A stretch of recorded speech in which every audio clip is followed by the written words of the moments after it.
لازم ہے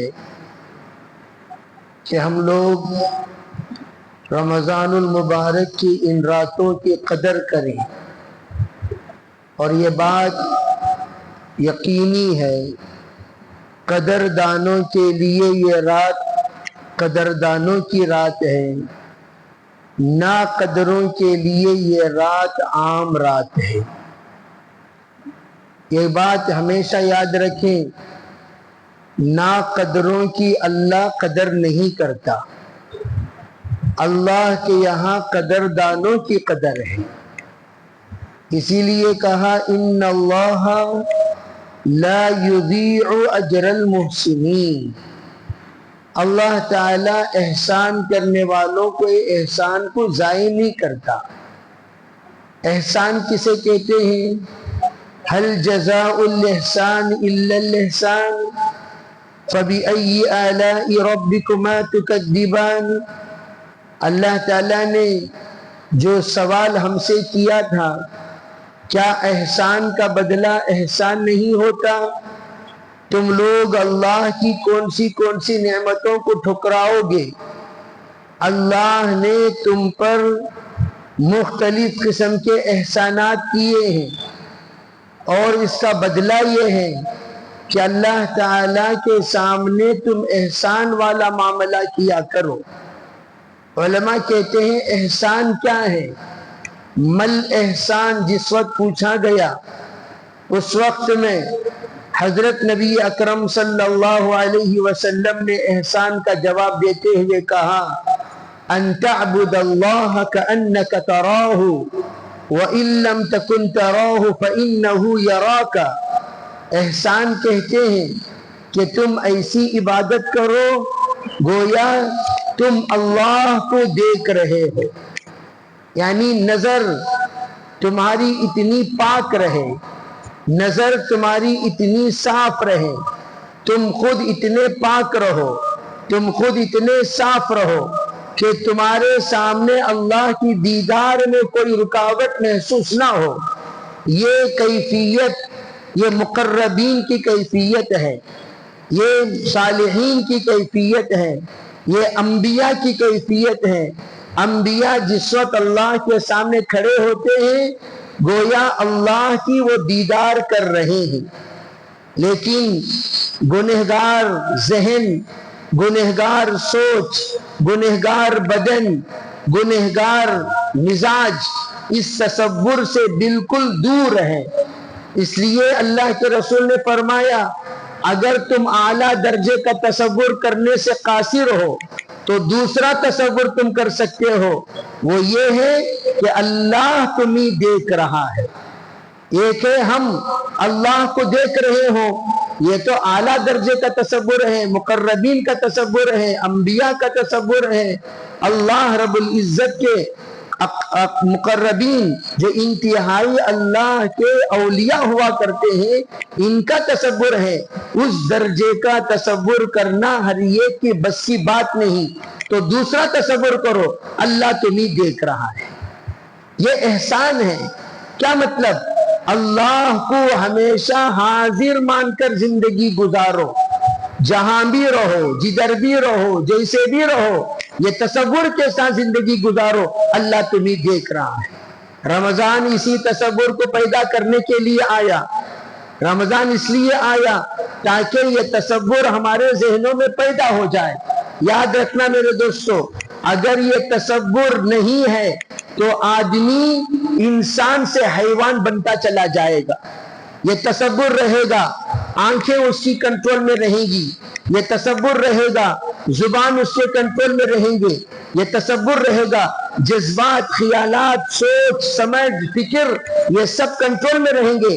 اگر اللہ کے دیدار کا تصور، اللہ کے دیکھنے کا تصور دماغ سے ہٹ گیا، آدمی عیاش ہو جاتا ہے، فحاش ہو جاتا ہے، دغاباز ہو جاتا ہے، نمک حرام ہو جاتا ہے، سود خور ہو جاتا ہے، اور پھر اللہ کی نافرمانی میں کوئی جھجک اس کے سامنے نہیں ہوتا۔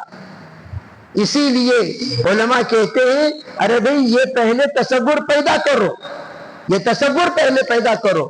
اگر یہ تصور پیدا ہو گیا جہاں بھی رہو گے اللہ کے بن کر رہو گے. آپ چلے جاؤ امریکہ، جیسے آج کل لوگ اجلا دیکھا اچل گیا، پیلا دیکھا پسل گیا، جہاں جاتے ہیں وہیں کے رنگ میں رنگ جاتے ہیں. کوئی وہاں گیا جہاں پر چڈی والے ہیں تو وہ بھی چڈی والا ہو گیا. عربی کہیں گیا جہاں پر فحاش لوگ ہیں یہ بھی فحاش ہو گیا، جہاں پر عیار لوگ ہیں یہ بھی عیار ہو گیا. عربی اس طرح کا تصور اس کے اندر کیوں آیا؟ جہاں میں جاؤں اسی رنگ میں رنگ جاؤں. اس لیے کہ وہ یوں سوچ رہا ہے عربی ہندوستان میں کچھ لوگ ہمیں دیکھ رہے ہیں، کچھ لوگ ہمیں دیکھ رہے ہیں، محلے میں کچھ لوگ ہمیں دیکھ رہے ہیں، یہاں وہاں کچھ لوگ ہمیں دیکھ رہے ہیں، لیکن کہاں نہیں دیکھتے؟ کہا اگر میں سفر میں چلے جاؤں کوئی دیکھنے والا نہیں. انسان کا رنگ و روپ دیکھنے کے لیے آپ اگر اسفار میں دیکھیں گے اس کا صحیح رنگ نظر آئے گا. ایک مرتبہ ہم لوگ ایک سفر میں تھے، وہاں ہمارے محلے کے ایک ساتھی سے ملاقات ہوئی. میں دیکھ کر حیران ہو گیا، بھئی جناب آپ ہیں؟ کہا جی میں ہوں. کہا یہ حلیہ کیا ہے؟ نہیں مولانا جیسا دیش ویسا دیش. میں نے کہا بھئی یہ غلط بات ہے، ایسا نہیں ہے. جیسا دیش ویسا دیش یہ نہیں، یہ ہمارا رنگ نہیں. صحابہ ایک رنگ میں رنگے ہوئے تھے، وہ ہے اللہ کا رنگ، وہ ہے نبی کا رنگ، اور جہاں جاتے تھے اس رنگ میں لوگوں کو رنگایا انہوں نے، اس رنگ میں لوگوں کو رنگایا. ان کے رنگ میں رنگے نہیں بلکہ اپنے رنگ سے ان کو رنگایا تھا. چنانچہ صحابہ جہاں گئے وہاں پر سنتوں کی دعوت دی، انہوں نے لباس کی دعوت دی، شرافت کی دعوت دی، امانت کی دعوت دی، حیا کی دعوت دی، اور جہاں بھی گئے وہاں پر انہوں نے دیانت کی دعوت دی. ایسا نہیں ہے جہاں چلے گئے وہیں کے ہو کر رہ گئے. یہی دعوت ہمیں دی جاتی ہے، محمدی بنو، سچے پکے محمدی بنو. جیسے بایزید بستانی رحمت اللہ علیہ 12,000 کے مجمع میں اکیلا انسان داخل ہوا. 12,000 کے مجمع سے ایک پادری خطاب کر رہا ہے. ایک محمدی جس وقت آتا ہے اس کے اندر 4 صفتیں ہوا کرتی ہیں. من حفظ سنتی اکرمہ اللہ باربع خصال، المحبت فی قلوب البررہ، والحیبت فی قلوب الفجرہ، والثقۃ فی الدین، والسعۃ فی الرزق. جب ایمان والا سنتوں کو اپنی زندگی کا مشعل راہ بنا لیتا ہے تو اس کے اندر 4 طرح کی صفت اللہ پیدا کرتے ہیں. یہ کہے اپنوں میں محبت پیدا کرتے ہیں اور پرائیوں میں حیبت اللہ پیدا کرتے ہیں. چنانچہ بایزید داخل ہوئے ہیں 12,000 کے مجمع میں. ادھر پادری جو 12,000 کے مجمع سے خطاب کر رہا تھا اور اسلام کے خلاف الٹی سیدھی باتیں بک رہا تھا، جس وقت داخل ہوئے اس کی زبان پر تالا پڑ گیا، اس کی زبان رک گئی، پسینہ پسینہ ہو گیا، شرمندہ ہو گیا، زبان کھل نہیں رہی ہے، اور اس کے ذہنوں پر ایک ایسا دروازہ بند ہو گیا کہ اب ذہن کام نہیں کر رہا ہے. اب یہ حیران ہو کر دائیں دیکھا، بائیں دیکھا، آگے دیکھا، پھر کہنے لگا مجھے یہ محسوس ہو رہا ہے کوئی محمدی ہم میں آ گیا. 12,000 کے مجمع میں کوئی محمدی ہم میں آ گیا. ایک محمدی پوچھا ارے بھئی دخل فینا محمدی، کون ہے وہ محمدی جو ہم میں داخل ہو چکا ہے؟ حضرت بایزید نے اپنا ہاتھ اٹھایا، میں ہوں جو تمہارے درمیان حاضر ہو چکا ہوں. اب اندازہ لگائیے. پھر آئے مکالمہ ہوا. وہ مکالمہ عجیب و غریب دلچسپ مکالمہ ہے. مجھے بتانا یہ ہے کہ جس وقت محمدی کہیں جاتا ہے علاقے کو سدھار دیتا ہے، حالات کو بدل دیتا ہے، ماحول کو بدل دیتا ہے، مسائل کو بدل دیتا ہے، علاقے والے اس سے متاثر ہو جاتے ہیں. لیکن افسوس کی بات ہے ہم لوگ جہاں جاتے ہیں ہم متاثر ہو جاتے ہیں. امریکہ گیا امریکہ سے متاثر، آسٹریلیا گیا آسٹریلیا سے متاثر، فرانس گیا فرانس سے متاثر. ارے جہاں جا رہے ہو وہاں سے متاثر ہو کر وہاں کے بن کے آتے ہو.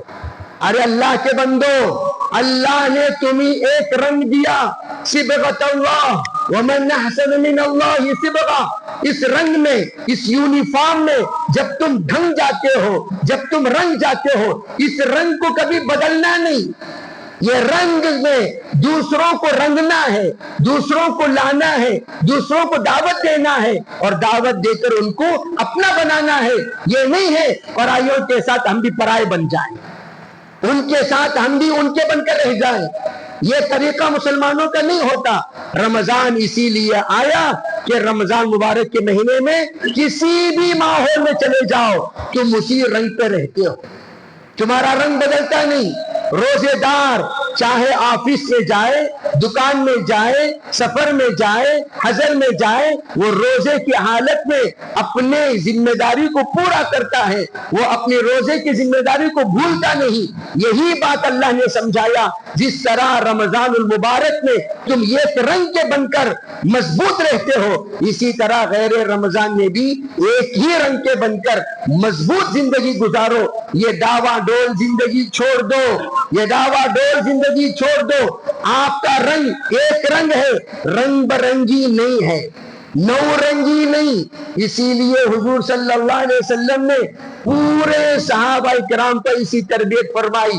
جس وقت کوئی نیا بندہ دیہاتی اندر آتا تھا، یہ سوال کرنے پر مجبور ہوتا، من منکم محمد الذی یزعم انہ نبی، ذرا بتائیے تم میں محمد کون ہے صلی اللہ علیہ وسلم، کون ہے؟ کیوں بھئی حضور صلی اللہ علیہ وسلم کو تو سب جانتے تھے صحابہ، لیکن اجنبی انسان جاننے سے قاصر کیوں ہے؟ اس لیے کہ حضور کی عادت تھی، گول جب صحابہ بیٹھتے تھے، درمیان میں سرکار تشریف فرما ہوتے، تاکہ سب انسان یہ سمجھے یہ ہم سے قریب ہے، حضور مجھ سے قریب ہے، حضور مجھ سے قریب ہے۔ ہر ایک پر برابر نظر ڈالنے کے لیے، برابر فیض پہنچانے کے لیے، برابر آواز پہنچانے کے لیے، برابر آپ کی نظر ڈالنے کے لیے آپ درمیان میں جا کر بیٹھتے تھے، اور بتانا پڑتا تھا۔ کیوں؟ حضور جیسا بیٹھتے تھے صحابہ ویسا بیٹھتے تھے، حضور کا جو رنگ تھا صحابہ کا وہ رنگ تھا، حضور کا جو لباس تھا صحابہ کا وہ لباس تھا۔ یہاں تک کہ صحابہ اتنے تابعدار تھے، سرکار دو عالم صلی اللہ علیہ وسلم نماز ادا کرنے کے بعد آپ نے السلام علیکم ورحمت اللہ، السلام علیکم ورحمت اللہ سلام پھیرا، سلام پھیرتے آپ نے دیکھا کہ سب صحابہ کے موزے جو پیروں میں پہنتے ہیں سردی کے دنوں میں، وہ نکل کر سامنے پڑے ہوئے ہیں۔ انہوں نے پوچھا بھائی یہ موزے کیوں نکالے تم لوگ؟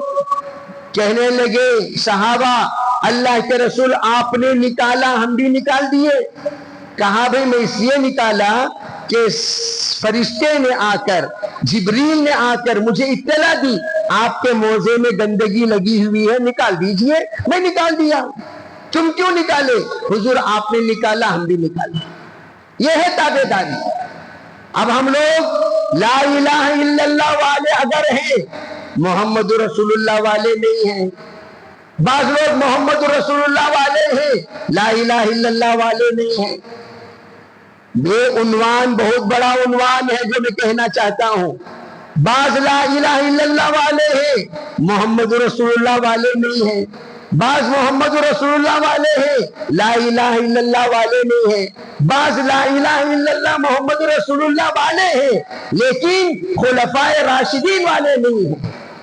اگر خلفائے راشدین والے ہیں تو علیکم، حضور علیہ السلام نے جو فرمایا اللہ اللہ فی اصحابی لا تتخذهم غرضا من بعدی فمن احبهم فبحبی احبهم ومن ابغضهم فببغضی ابغضهم خیر القرون قرنی ثم الذین یلونهم ثم الذین یلونهم۔ حضور نے فرمایا میرے زمانے کی اتباع کرو، میرے بعد کا زمانہ، میرے بعد کا زمانہ۔ یہ جو آپ نے فرمایا اس کو ماننے والے نہیں ہیں۔ علماء کہتے ہیں حضور کا زمانہ، صحابہ کا زمانہ، تابعین کا زمانہ، یہ وہ زمانہ ہے جس زمانے میں اللہ نے شریعت کی تکمیل فرمائی، شریعت کی تکمیل فرمائی۔ شریعت کو مکمل اگر تم سمجھنا چاہتے ہو، یہ تینوں زمانے پر جب تک اعتماد نہیں کرو گے، تینوں زمانے پر جب تک اعتقاد نہیں رکھو گے، تینوں زمانوں کو جس وقت آپ پاک اور پوتر زمانہ قرار نہیں دو گے، جب تک ان تینوں زمانوں کو آپ یہ نہیں کہو گے یہ زمانہ مقتداؤں کا زمانہ ہے، اس زمانے کے لوگ قابل تقلید ہیں، تب تک آپ کا دین مکمل نہیں ہوگا۔ اور اسی زمانے کے حضرت امام ابو حنیفہ رحمت اللہ علیہ بھی ہیں۔ یہ تینوں زمانہ جو میں کہہ رہا ہوں اسی زمانے کے امام ابو حنیفہ رحمت اللہ علیہ بھی ہیں۔ آج کل کچھ چلر لوگ حضرت امام ابو حنیفہ رحمت اللہ علیہ پر انگلی اٹھانے لگے اور انگلی کرنے لگے اور انگلی کر بھی رہے ہیں۔ میں اس عنوان کو چھیڑنا نہیں چاہتا، دن بدن مساجد میں انگلی کرنے والوں کی جماعت بڑھتی جا رہی ہے۔ Note the point. میں ان سے پوچھنا چاہتا ہوں یہ جو انگلی کرتے ہو یہ انگلی کرنا مجھے ثابت کر دو۔ پوری زندگی نکال دو گے تم، یہ ایک صحیح حدیث سے پیش کرتے ہو انگلی ہلانے کی، اور تم امام ابو حنیفہ پر بولنے چلے، علماء پر بولنے چلے، تابعین پر بولنے چلے، صحابہ پر بولنے چلے۔ تمہاری حیثیت ایسی ہے تم چار رہو گے، چار الگ الگ بات کریں گے، لیکن ہم ہزاروں ہیں احناف، ہزاروں ایک ہی بات کریں گے۔ ایک بچہ یہیں پر مجھ سے پوچھا تھا حضرت جب بخاری شریف میں رفع یدین کی روایت ہے ہم رفع یدین کیوں نہیں کرتے؟ میں نے اس سے کہا بیٹا سن، رفع یدین اللہ کے رسول علیہ السلام ایک ایک تکبیر پر بھی کیا کرتے تھے، یعنی مع کل رفع و خفض، جب اللہ اکبر کہا جاتا تھا حضور ہاتھ اٹھاتے، حضور ہاتھ اٹھاتے، حضور ہاتھ اٹھاتے، رکوع میں جاتے وقت بھی ہاتھ اٹھا کر جاتے، رکوع سے اٹھتے وقت بھی ہاتھ اٹھا کر اٹھتے۔ پھر وہ سجدے میں جانے کے پر ہاتھ اٹھانے کا، سجدے سے آتے وقت ہاتھ اٹھانے کا، اس کو آپ نے ڈیلیٹ کر دیا۔ پھر آپ نے رکوع میں جاتے وقت ہاتھ اٹھانے کا ختم کیا، رکوع سے اٹھتے وقت ہاتھ اٹھانے کا باقی رکھا۔ پھر آپ علیہ السلام رکوع سے اٹھتے وقت ہاتھ اٹھانے کا خاتمہ کیا۔ پھر کیا ہوا؟ پھر نتیجہ یہ ہوا لاسٹ میں سرکار دو عالم صلی اللہ علیہ وسلم کی روایت یہ آئی وَمَا رَفَعَ يَدَاهُ إِلَّا فِي تَكْبِيرَةِ الْأُولَى، سرکار دو عالم صلی اللہ علیہ وسلم اپنے آخری زمانے کی نماز، توجہ سے اس بات کو سمجھنا، تکبیر اولا کے علاوہ کوئی رکوع میں سجدے میں آپ نے ہاتھ نہیں اٹھایا۔ چنانچہ صدیق اکبر کا زمانہ آپ نے رفع یدین نہیں کیا، حضرت عمر فاروق کا زمانہ آپ نے رفع یدین نہیں کیا، حضرت عثمان کا زمانہ آپ نے رفع یدین نہیں کیا، کوئی بھی خلفائے راشدین سے رفع یدین ثابت کر ہی نہیں سکتا۔ قیامت تک کا چیلنج ہے۔ کب تک کا چیلنج؟ قیامت تک کوئی بھی یہ ثابت کر ہی نہیں سکتا صدیق اکبر نے رفع یدین کیا ہو، عمر فاروق نے رفع یدین کیا ہو، عثمان غنی نے رفع یدین کیا ہو، حضرت علی مرتضیٰ نے رفع یدین کیا ہو، حضرت علی جس کے بارے میں حضور نے فرمایا انا مدینۃ العلم وعلی بابها، اگر میں علم کا شہر ہوں علی اس کا دروازہ ہے۔ حضرت علی کوفہ میں تھے، کوفہ میں آپ نے نماز سکھائی۔ آج بھی چلے جاؤ کوفہ، آپ کو علی کی سکھائے ہوئے نماز ملے گی، لیکن وہ نماز کون سی؟ پوری نماز، وہ نماز جس طرح سے نماز ہم پڑھتے ہیں۔